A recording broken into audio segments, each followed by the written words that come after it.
Hello and welcome back to my Java tutorial series pertaining to the physics simulator we've been coding. Now, before we get on to actual, completing all the button stuff for the listeners for the force list, first thing we're going to do is do just a couple things. Our frame declaration in the main class, we're going to make that static, because although I prefer to make references to one of an object's things to be non-static. So, if something would have like multiple force lists, we'd like to make that non-static. But since JFrame is only going to have one frame ever, we're going to make that static just to make something we're going to do soon a bit more convenient. Now, the other thing we're going to do is force. We're going to add some stuff to this. So, we're just going to add some stuff to this. We're going to give it three variables. We're going to give it it can have a name, it can have a mass. Well, actually, okay. Then it's going to have three floats. It's going to have its mass, its acceleration, and its force. Then, of course, we need the constructors for force, so we're gonna make quite a bit. We're just gonna make three. So this one is just going to have a string of type name. Or we're gonna have a name of type string. That's what I meant to say. So this dot name equals name. Then we're gonna have a couple. We're gonna do a public force, where all you give it is a float. Well, actually, I want you to give it, we want it to have a name and a float, and we're just going to do this. When you call this on any method, it uses the same exact method, but with the past arguments. So since we're giving it a string in the method force, it looks for another method called force that only accepts one string. So it does that. So then the other thing we're going to do, this dot force equals newtons, since force is measured in newtons. And just one more for now. A string, a float for mass, and a float for acceleration. And of course we're going to do this again for name, but unfortunately we didn't say name. That's funny. And we're going to do this dot mass equals mass, this dot acceleration equals acceleration, and this dot force equals mass equals, what am I doing? What the hell am I doing? Holy crap. Equals mass times acceleration. And for this, just to prevent null pointer exceptions, we're going to say mass equals -1. Since mass can never equal -1, that means our program will know, something's wrong. And acceleration is just going to equal 0. Because if we equaled -1, it'd be weird because acceleration can equal -1 in some circumstances. But acceleration will never equal 0 if it is a force. Because if acceleration is 0, that means force is 0. Same for mass. But you're never, in Newtonian physics, you'll never get a mass of 0 to work anyways. But -1 makes it better. So now that we have force set up, we can save that. Now we can go to ForceList and start doing the quote-unquote fun stuff. So, first thing we're going to do is add another thing. Private boolean, if I can spell it correctly, is enabled, will equal false initially. Then in insert update, we're just going to put all these methods in, even though we will make the methods later. Enable button, handle empty field, and if not handle empty field, then enable button. Obviously, we're getting a whole bunch of errors since we haven't declared those methods yet, but I'll just make them real quick. So right now, the next we'll get into this one, which I haven't even called yet. Do already in list. Oh, sorry. I guess this should be returning Boolean.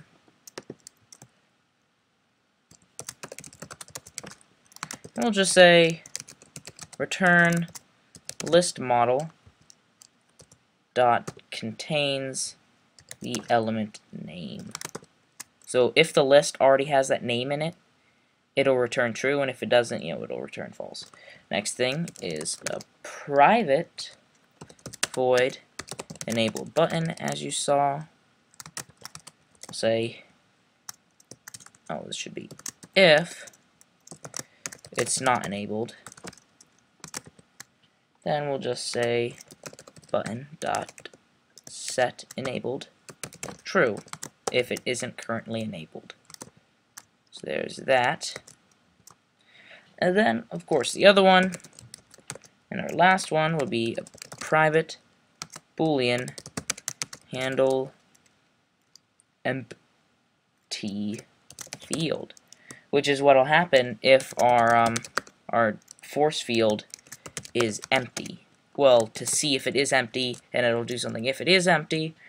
So if the document event dot get document. So if the document associated with our text field, if its length is less than or equal to 0, that means we have to disable the button, because that means you can't add anything. So, if there's nothing in the text field, we want to make sure you can't add anything, because we don't want you to add forces without names, because then it would just be confusing for everyone.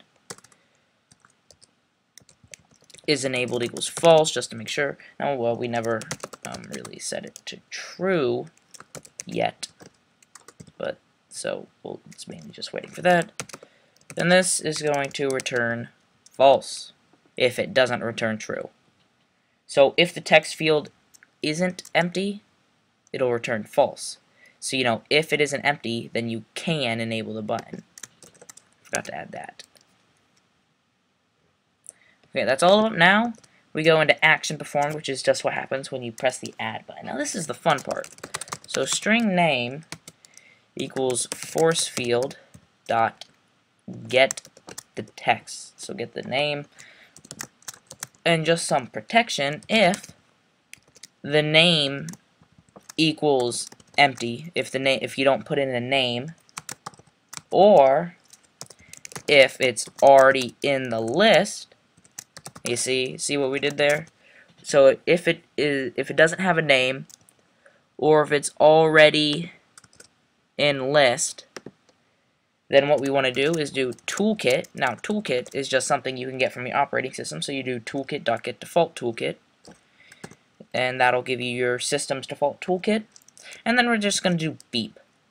And what beep does is that it beeps.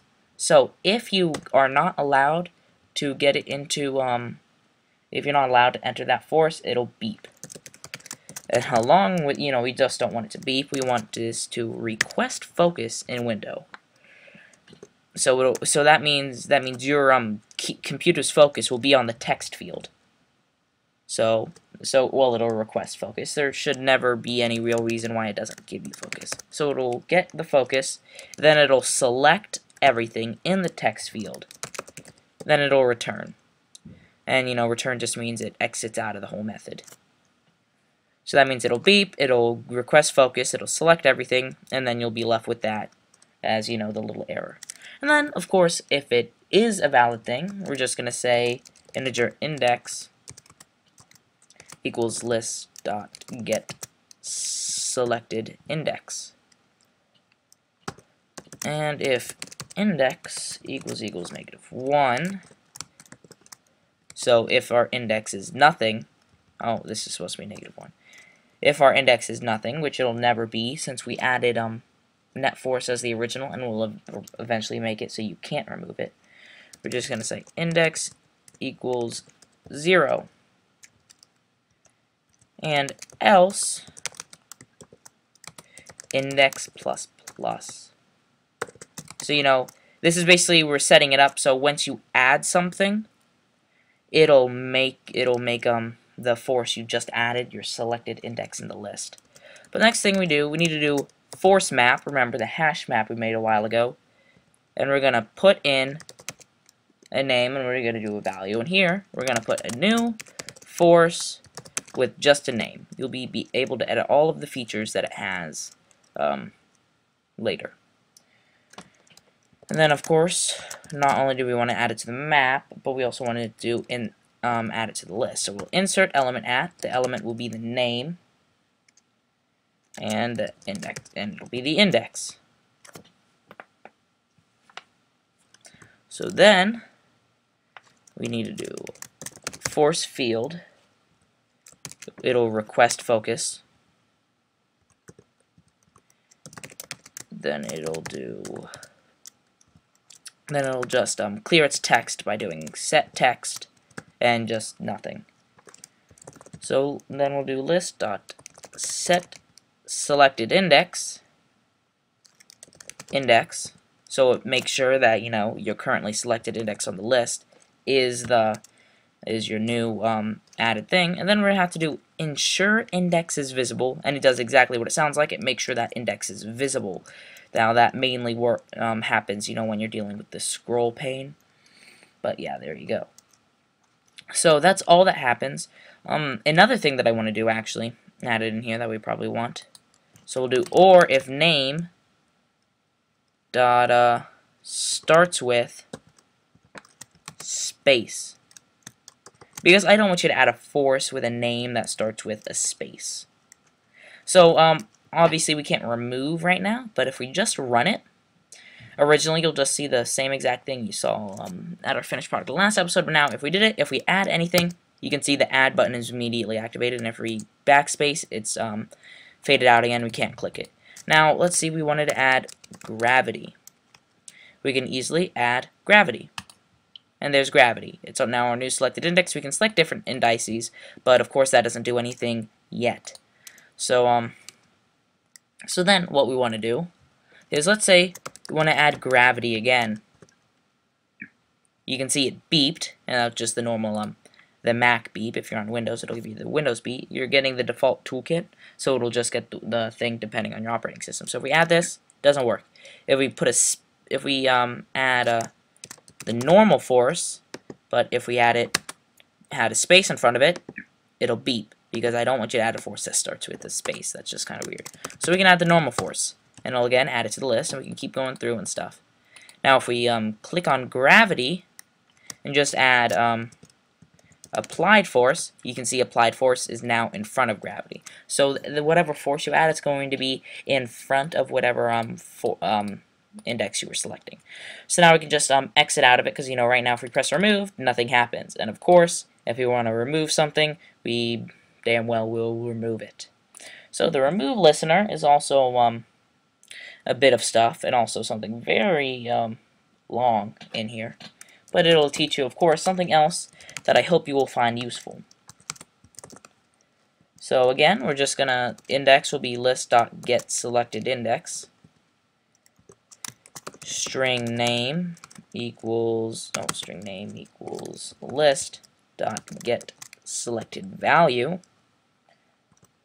And of course, if index equals 0, so if you're selecting the net force index, we're just gonna return, because I don't want you to remove net force, because I want net force to always be there. The remove button will still be enabled, and you can click on it, but whenever you click remove and you're over the net force index, it won't remove itself.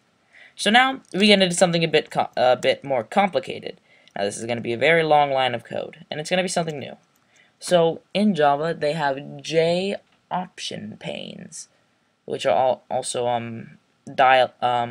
option dialogues. So it's basically, whenever you try to make a certain action on some programs, a little tiny window will pop up and ask, hey, are you sure you want to do this? and it'll give you certain options and stuff, and that's basically what we're going to do. Now, in order to do this, we're going to do JOptionPane dot show. There were a whole bunch of different dialogues, but right now we want an option dialog. Now, again, like some other things that we've had, there are several different ways to do option panes and such. So right here is your annotation to bring you to, again, the Oracle website to inform you all about JOption panes and all the different dialogues you can open. And there you go. Now for the parent component, it's going to be, this is why we made it static, we're going to do main.frame. So its parent component is the whole entire window. So when this pops up, you're not allowed to do anything else but interact with this window, and you have to say yes or no. The message will be, are you sure you want to delete the force plus name, and then another single quotes, and then a question mark. So that's the string. Now the title of this window will be, let's just say, delete this force. Now the option type is, in order to get that, we again go to JOptionPane dot, there's a whole bunch of different things you can do, and we're just going to do a yes, no option. The message type, well, again, we go to JOptionPane, and it'll be a warning message. Now, the icon, we don't want an icon, so we'll just do null. We don't want any specified options, since it's just a yes-no thing. And initial value is going to be null, since original options are also null.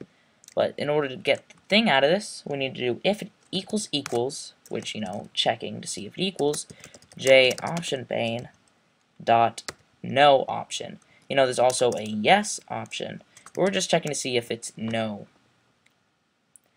And then, so at the end of this, if you say no, you don't want to delete it, it'll just return, exit out of the method, and, not delete it. So, that's pretty long, but you'll see the fruits of our labors once we go test it when we're done with this. So then, if you are sure, if you did say yes, then we're going to go into the rest of it. So we're going to do force map. We're going to remove it from the force map first. We're going to remove name, which, the string name will be the key to the value. It'll be the exact same as when we added it over here in forceMap.put name, and the name will be the same as any of your selected index. So then, we remove it from the force map, then we remove it from the list model via listModel.remove. This time it has to be index because it runs off of the index as opposed to the name. Next thing we're going to do is just some, again, protection. Integer size equals listModel.getSize. I'm going to say if size equals 0, which well, it'll never equal 0 yet, unless we add something else, but redundant protection is always worthwhile when you're making an actual application. But if there's nothing in the list, we're going to make the remove button not enabled. Else, which is mainly right now we're going for else, which will happen every single time, if index equals listModel.getSize. So basically, if the thing you just deleted was at the end of the list, then we want to do index minus minus, which is the unary operator for subtracting 1 from a variable. So then we're just going to do set selected index to index, and then the same as we did, we're just going to ensure that it is visible. So yeah, that's just it. Besides from the the option pane being a bit long, that's pretty easy for the remove. So now if we go into, we start with a whole new list of forces. With only net force, we can click remove net force, but that's never going to work. So now if we add gravity and we add normal force, let's say we had applied force and the force of friction. Let's say we're actually on a frictionless surface, so let's just remove that. And it said, are you sure you want to delete the force? It has the standard warning icon for Java dialog. So are you sure you want to delete the force friction? And we're going to say yes. let's say we accidentally clicked remove, and it's like, are you sure you want to delete gravity? No. You know, gravity's universal. There's always going to be gravity. So we're just going to say, no, we don't want to delete it, and it successfully doesn't delete it. Again, net force can't remove net force. Net force is awesome. What are you going to do about it? But as you can see, when we started this up, all the different things were gone. Oh, I guess I can also exhibit something else. We'll just add some stuff.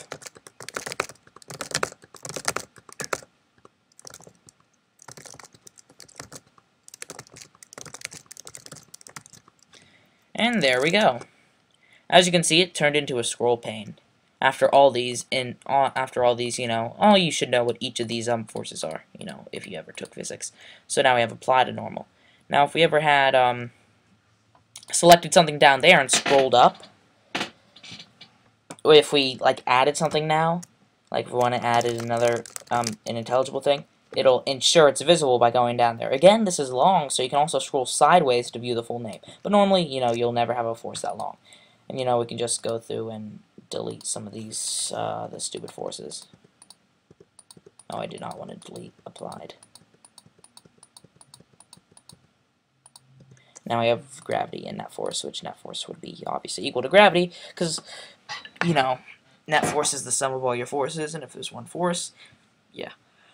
So, but yeah, as you can tell, when we opened up, it was just a whole new list. Eventually, one of the last episodes is going to be actually saving data in between scenarios, if you want to, and maybe some like loading features. But you know, I'm not sure. We'll think about it. And you know, if you want a specific feature in this simulating program, but keep in mind right now we're just doing, you know, two-dimensional forces and the sums of those. So, but if you want any other features of this physics program, please put it in the comments, and I'll be more than happy to, you know, make an episode or two dedicated to, you know, what you want to see in this program. But yeah, there you have it. Oh, and I guess another thing, you know, I don't like warnings. I mean, warnings aren't bad, but I just don't like warnings. So we're just going to go through real quick and delete the warnings. You know, we never used name here. I was planning on it, but we never used it. We can delete that. One less warning.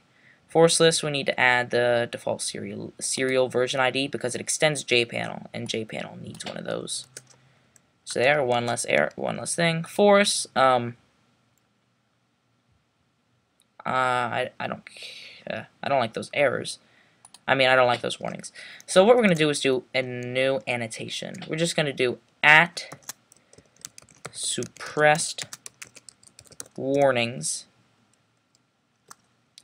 Actually, I have no idea how to do. Let me see. Suppress warnings. And then add missing attributes.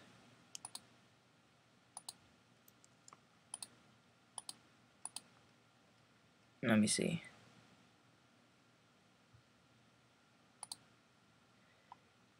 Yeah, so we're just going to suppress warnings. We're going to suppress unused warnings. But since it's only unused, we can just make it unused. Suppress the warnings on this line if they're unused. Now, all we have now is just one warning left that we can easily get rid of, hopefully. We'll go to renderer. And it never uses color now that I remove the color. So now we can just easily remove that. And now, see, we're free of warnings. Now my OCD is feeling very fine. Not that I actually have OCD, but you know, it's a lot better to not have warnings. So there you go. That has been this episode. I hope you have enjoyed it. As the other episodes, the next episode will be working about when you actually select a force. When it's your selected index, there'll be like a little bubble here, well, a little other J panel here that will have the forces on it. It'll, you know, have the name of the force, the mass, the acceleration, and the stuff of the force. Yeah. But I actually might read, like, the body will be the only thing to have mass, and the force, all you can measure with it is the direction and the newtons of it. And then there'll be, like, an overall panel. Well, there'll be a body panel that includes the mass and maybe the acceleration. Maybe it'll just be mass. I'm not sure. I mean, if you want something specific, please put it in the comments, and I'll be, again, more than happy to do it that way. But, yeah, that'll be our goal for next episode. So, I am Boraliborn, and I'll see you next time, and good luck programming.